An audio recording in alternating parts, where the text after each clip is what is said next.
പയ്യന്നൂരിലെ രക്തസാക്ഷി ഫണ്ട് തട്ടിപ്പ് ആരോപണവുമായി ബന്ധപ്പെട്ട വളരെ പ്രധാനപ്പെട്ട വിവരത്തിലേക്കാണ്. ആരോപണം ഉന്നയിച്ച CPM ജില്ലാ കമ്മിറ്റി അംഗം വി കുഞ്ഞികൃഷ്ണന്റെ വീടിന് മുന്നിൽ പടക്കം പൊട്ടിച്ച് മുദ്രാവാക്യം വിളിച്ചുമെന്ന് CPM പ്രവർത്തകർ പ്രകോപനം സൃഷ്ടിച്ചു. പാർട്ടിയിൽ നിന്ന് പുറത്താക്കാനുള്ള CPM നടപടിക്കിടയിലാണ് പ്രവർത്തകർ കൂട്ടമായി എത്തിയത്.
ഫെലിക്സ് നമുക്കുമുണ്ട്. ഫെലിക്സ്, രക്തസാക്ഷികൾ സിന്ദാബാദ് അത് വൈകാരികമായൊരു മുദ്രാവാക്യം. പക്ഷെ അവിടെ ധനരാജ് രക്തസാക്ഷിയാണ്.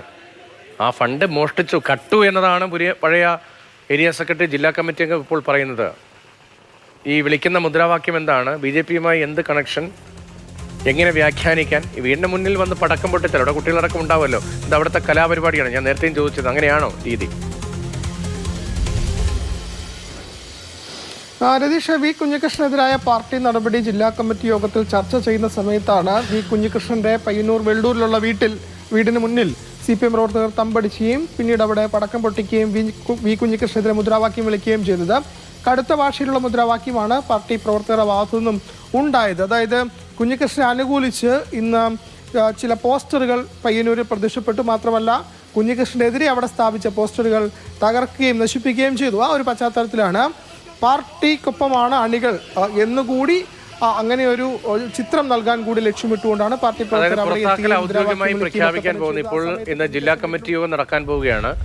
ജില്ലാ കമ്മിറ്റിയിൽ നടപടിക്ക് അംഗീകാരം തേടും. തുടർന്ന് പുറത്താക്കൽ ഔദ്യോഗികമായി പ്രഖ്യാപിക്കുമെന്നൊരു വിവരം നേരത്തെ ഉണ്ടായിരുന്നു. അതിന് മുന്നോടിയായുള്ളൊരു ഗ്രൗണ്ട് ഒരുക്കലാണോ, അതിൻ്റെ ഭാഗമാണോ ഈ പടക്കം പൊട്ടിക്കലും മുദ്രാവാക്യം വിളിയും രക്തസാക്ഷികൾ സിന്ദാബാദ് വിളിയും ഒക്കെ? ഈ രക്തസാക്ഷി കുടുംബത്തിലെ ഒരാളുടെ കല്യാണത്തിന് ഇന്നിപ്പോൾ ഈ കുഞ്ഞികൃഷ്ണൻ പങ്കെടുത്തിട്ടുണ്ടല്ലോ. അവിടെ അവർക്കാർക്കും എതിർപ്പില്ലേ? അവരൊക്കെ കുഞ്ഞികൃഷ്ണൻ നിലപാടിനൊപ്പമാണോ? രതീഷ്, രക്തസാക്ഷി ധനരാജിന്റെ ഫണ്ടുമായി ബന്ധപ്പെട്ടാണ് ഈ ആരോപണം, തട്ടിപ്പ് നടത്തിയെന്ന ആരോപണം കുഞ്ഞികൃഷ്ണൻ ഉന്നയിച്ചത്. ഇന്ന് ധനരാജിന്റെ സഹോദരിയുടെ മകളുടെ കല്യാണം ഉണ്ടായിരുന്നു. കണ്ടോത്തായിരുന്നു കല്യാണം. ആ കല്യാണത്തിൽ വി കുഞ്ഞികൃഷ്ണനെ ക്ഷണിച്ചിരുന്നു. അദ്ദേഹം അവിടെ പോവുകയും ചെയ്തു. അതായത് ധനരാജിന്റെ ഫണ്ട് തട്ടിപ്പുമായി ബന്ധപ്പെട്ട് ആരോപണം ഉയർത്തിയ കുഞ്ഞികൃഷ്ണൻ തന്നെ ധനരാജിന്റെ സഹോദരിയുടെ മകളുടെ കല്യാണത്തിൽ ഈ വിവാദങ്ങളൊക്കെ ഉയരുന്ന സമയത്ത് പങ്കെടുത്തു എന്നതാണ്. ഏതായാലും അതിനുശേഷം അദ്ദേഹം വീട്ടിലേക്ക് എത്തി. ആ സമയത്താണ് പടക്കം പൊട്ടിക്കുകയും ഒക്കെ തന്നെ ചെയ്ത്. അദ്ദേഹം വീട്ടിലുണ്ടായിരുന്നില്ല. പിന്നീട് അദ്ദേഹം വീട്ടിലെത്തിയ ശേഷം പറഞ്ഞത്, ഈ വെള്ളൂർ ഭാഗത്ത്, അതായത് കുഞ്ഞികൃഷ്ണന്റെ സ്വന്തം നാട്ടിലുള്ള ആളുകളല്ല, ഈ CPM പ്രവർത്തകരല്ല ഇവിടെ എത്തി പടക്കം പൊട്ടിക്കുകയും പ്രതിഷേധം നടത്തുകയും ചെയ്തു. അത് VK നിഷാദ്, അതായത് പോലീസിനെ ബോംബെറിഞ്ഞ് വധിക്കാൻ ശ്രമിച്ച കേസിൽ ഇപ്പോൾ ജയിലിലായ പരോളിൽ ഇറങ്ങിയ അവിടുത്തെ കൗൺസിൽ കൂടിയായ VK നിഷാദിൻ്റെ ആളുകളാണ് അവിടെ എത്തിയത് എന്നതാണ് കുഞ്ഞികൃഷ്ണൻ വ്യക്തമാക്കുന്നത്. ഏതായാലും ഇപ്പോൾ ജില്ലാ കമ്മിറ്റി യോഗം അവസാനിച്ചിട്ടുണ്ട്. 3:30 ജില്ലാ സെക്രട്ടറി KK രാഗേഷ് മാധ്യമങ്ങളെ കാണും. ഈ പറയുന്ന പുറത്താക്കൽ നടപടി അത് പ്രഖ്യാപിക്കുകയും ചെയ്യും. അല്ല, ധനരാജിന്റെ സഹോദരിയുടെ മകളുടെ വിവാഹത്തിന് കുഞ്ഞികൃഷ്ണൻ ക്ഷണിച്ചു, കുഞ്ഞികൃഷ്ണൻ പോയി. അത് വളരെ പ്രധാനമാണല്ലോ. അപ്പോൾ ഈ രക്തസാക്ഷി കുടുംബത്തിന്റെ വികാരം എന്താണ്? അത് പാർട്ടിക്കൊപ്പമാണോ? ഇനി അവിടെ പരസ്യമായ നിലപാട് പറയാൻ കഴിയാത്തത് കൊണ്ട് പറയാത്തതാണോ? എങ്ങനെ കുഞ്ഞികൃഷ്ണനെ ക്ഷണിച്ചു? ഇപ്പോൾ കുഞ്ഞികൃഷ്ണൻ ഉയർത്തിയ അഴിമതി ആരോപണത്തിന് ഒപ്പമാണോ ഈ രക്തസാക്ഷി കുടുംബവും? ആ പ്രതികരണങ്ങളുണ്ടോ ആ കുടുംബത്തിന്റെ ഭാഗത്തുനിന്ന്?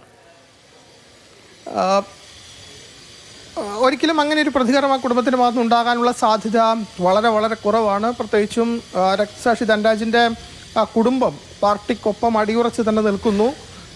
അത് നേരത്തെ ഈ ഫണ്ട് വിവാദം ഉയരുന്ന പശ്ചാത്തലത്തിലൊക്കെ തന്നെ അവരൊരു പരസ്യ പ്രതികരണത്തിന് തയ്യാറായതുമില്ല. കാരണം ഈ ധനരാജിൻ്റെ ഭാര്യയെ കഴിഞ്ഞ തദ്ദേശ തെരഞ്ഞെടുപ്പിൽ രാമന്തളി പഞ്ചായത്തിൽ മത്സരിപ്പിച്ചു CPM, വിജയിപ്പിക്കുകയും ചെയ്തു.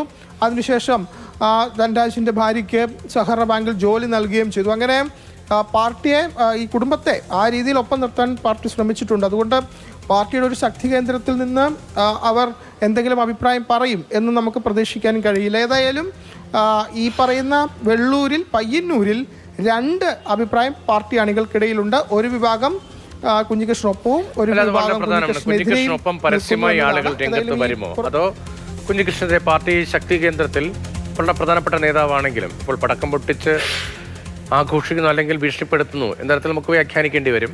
പാർട്ടി ശക്തി കേന്ദ്രമാണ്, അവിടെ ഇപ്പോൾ ഒരു തീരുമാനമെടുക്കുന്നു, അതിനൊപ്പം പാർട്ടി ആകെ നിൽക്കുക. ഇപ്പോൾ വ്യത്യസ്താഭിപ്രായം മനസ്സിലുണ്ട് എങ്കിൽ പോലും, അല്ലെങ്കിൽ വ്യത്യസ്താഭിപ്രായം ഇല്ല എന്ന് പോലും നമുക്ക് കരുതാം. ഇവിടുത്തെ സ്ഥിതി എന്താണ്? കുഞ്ഞികൃഷ്ണനൊപ്പം ആളുകളുണ്ടോ? ഇപ്പോൾ BJPക്ക് വേണ്ടി ഇത് ചെയ്യുന്നു എന്നൊരു മുദ്രാവാക്യം വിളികൂടി കേട്ടു. കുഞ്ഞികൃഷ്ണൻ മറ്റ് രാഷ്ട്രീയ താല്പര്യങ്ങൾ, അത്തരം ആലോചനകൾ അദ്ദേഹത്തിന്റെ ഭാഗത്തുണ്ടോ? എന്താണ് അവിടെ നടക്കുന്നത്? നടപടി വന്നാൽ എങ്ങനെയായിരിക്കും പ്രതികരണം? രതീഷ്, BJP നേതാവ് രാജീവ് ചന്ദ്രശേഖരൻ്റെ ഉടമസ്ഥയിലുള്ള ചാനലിൽ എത്തിയാണ് അദ്ദേഹം ഈ കാര്യങ്ങൾ പറഞ്ഞത്. അതുകൊണ്ട് ഇദ്ദേഹത്തിന് BJP ബന്ധമുണ്ടെന്നൊരു അടക്കം ആരോപണമാണ് BJPയുമായി ബന്ധപ്പെടുത്തി ഇപ്പോൾ CPM പ്രവർത്തകർ അവിടെ എത്തി ആരോപിച്ചത്. ഈ പാർട്ടി നടപടി ഉണ്ടായാൽ എന്തായിരിക്കും വെള്ളൂർ സംഭവിക്കുക എന്നത് വി കുഞ്ഞികൃഷ്ണനൊപ്പം അണികളുണ്ടാവും. പക്ഷേ പരസ്യമായി അദ്ദേഹത്തിന് പിന്തുണ പ്രഖ്യാപിച്ചുകൊണ്ട് പുറത്തേക്ക് വരാൻ സാധ്യത വളരെ കുറവാണ്. ഇപ്പോൾ ഫ്ലെക്സ് ബോർഡും മറ്റും സ്ഥാപിക്കുന്നുണ്ട്, അതിനപ്പുറത്തേക്ക് ഉണ്ടാവാനുള്ള സാധ്യത കുറവാണ്. പക്ഷേ നിയമസഭാ തെരഞ്ഞെടുപ്പിൽ TI മധുസൂദനൻ തന്നെ വീണ്ടും മത്സരിക്കാനാണ് സാധ്യത. അങ്ങനെ മത്സരിച്ചാൽ ആ പ്രദേശത്തെ വോട്ട് ആർക്ക് പോകുമെന്നത് വളരെ വളരെ നിർണായകമാണ്. CPMനെ സംബന്ധിച്ചോളം പയ്യന്നൂർ വലിയ ഭൂരിപക്ഷം എപ്പോഴും ഉണ്ടല്ലോ. 30,000 മുതൽ 40,000, ഏത് ദുർഘട ഘട്ടത്തിലും 30,000 to 40,000 അല്ലേ പയ്യന്നൂരിലെ CPMന്റെ ഭൂരിപക്ഷം. അവിടെ നിയമസഭാ തെരഞ്ഞെടുപ്പിൽ എന്ത് ചലനം ഉണ്ടാക്കുമെന്നതാണ്. അത്തരം സാധ്യതകളുണ്ടോ? അത്തരം ആലോചനകളുണ്ടോ? കുഞ്ഞികൃഷ്ണ സ്ഥാനാർത്ഥിയാവാനുള്ള സാധ്യത ഉണ്ടോ എവിടെയെങ്കിലും? ഏറ്റവും പ്രധാനപ്പെട്ട കാര്യം, അങ്ങനെ പയ്യന്നൂരിൽ TI മധുസൂദനൻ മത്സരിച്ചാൽ അദ്ദേഹത്തിന് വെല്ലുവിളി ഉണ്ടാകാൻ സാധ്യതയില്ല. കാരണം രതീഷ് സൂചിപ്പിച്ച പോലെ തന്നെ പാർട്ടിയുടെ കണ്ണൂർ ജില്ലയിൽ ഏറ്റവും അടിത്തറയുള്ള അല്ലെങ്കിൽ ശക്തമായ ഒരു പ്രദേശമാണ് പയ്യന്നൂർ. അപ്പോൾ അതുകൊണ്ട് തിരഞ്ഞെടുപ്പിൽ ബാധിക്കില്ല. പക്ഷേ ഈ മേഖലയിലുള്ള വോട്ടുകൾ അത് എങ്ങനെ പോകും എന്നത് വളരെ പ്രധാനപ്പെട്ട ഒന്ന് തന്നെയാണ്. ഇപ്പോൾ ഈ ബ്രാഞ്ച്, അദ്ദേഹത്തിൻ്റെ ലോക്കൽ ആ ഭാഗങ്ങളിലുള്ള വോട്ടുകൾ ആർക്കൊക്കെ പോകും, പയ്യന്നൂർ മേഖലയിലെ വോട്ടുകൾ ഏതൊക്കെ തരത്തിലുള്ള വ്യത്യാസം വരും തുടങ്ങിയ കാര്യങ്ങളാണ് അറിയേണ്ടത്. എന്നാൽ കുഞ്ഞികൃഷ്ണൻ വ്യക്തമാക്കിയിട്ടുണ്ട്, മറ്റൊരു പാർട്ടിയിലേക്കും പോകില്ല, മറ്റൊരു പാർട്ടിയുടെയും സ്വതന്ത്ര സ്ഥാനാർത്ഥിയായി താൻ തെരഞ്ഞെടുപ്പിൽ മത്സരിക്കില്ല, അങ്ങനെ ഒരു ആലോചന തനിക്കില്ല എന്ന് പറയുന്നു. ഏതായാലും ഈ തീരുമാനം ഇന്ന് 3:30 KK രാഗേഷ് പ്രഖ്യാപിച്ചതിന് പിന്നാലെ എന്താവും പയ്യന്നൂരിൽ നടക്കുക എന്നതാണ് ഏറ്റവും പ്രധാനപ്പെട്ട കാര്യം.